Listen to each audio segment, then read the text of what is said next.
بن شرقي كان هيخلص لكم الماتش اهو، بقاله ماتشين ما بيلعبش وجاي مصاب بالكرة بالعقل، نزل راح عامل كده طير ثبت مسمر عواد. بن شرقي اللي كل موسم لمدة 6 سنين يقولك يقترب من الزمالك، فجأة من غير كلام راح الاهلي.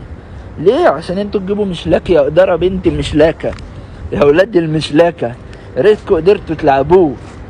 جايبين لي لعيب واحد لعب في الدوري وجربناه وعرفناه وبيجيب اجوان وكان بيكسبنا، اروح اجيب لعيب يوغوسلافي اسكتلندي من رواندا تشيك ليه؟ عشان اجربه في الدوري ليه؟ استفيد ايه؟ ما قدرتوش تلعبوه حتى. يلا تعادل يخلي بيراميدز اقرب للدوري. نتمنى ان بيراميدز ياخد الدوري عشان الفرقه دي بالاداره دي. وجايب لي واحد اسمه الجفالي ولا الجحفلي عشان ما تلعبهوش برضو.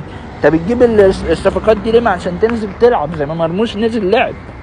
لما سالوا جوارديولا احسن مدرب في العالم على مرموش، بيقولوا له انت ايه اللي خلاك تجيبه؟ قال لهم الفوتبول دايركتور هو اللي جابه وقال احنا محتاجينه، فانا رحت اتفرجت عليه وسالت عليه ناس في المانيا ورحت جايبه وراح ملاعبه على طول. عشان انت راح تجيب لي مشلاكة يا إدارة بنت مشلاكة وفي الاخر يا رب يديكوا على قفاكوا. لكم الله والله جمهور الزمالك.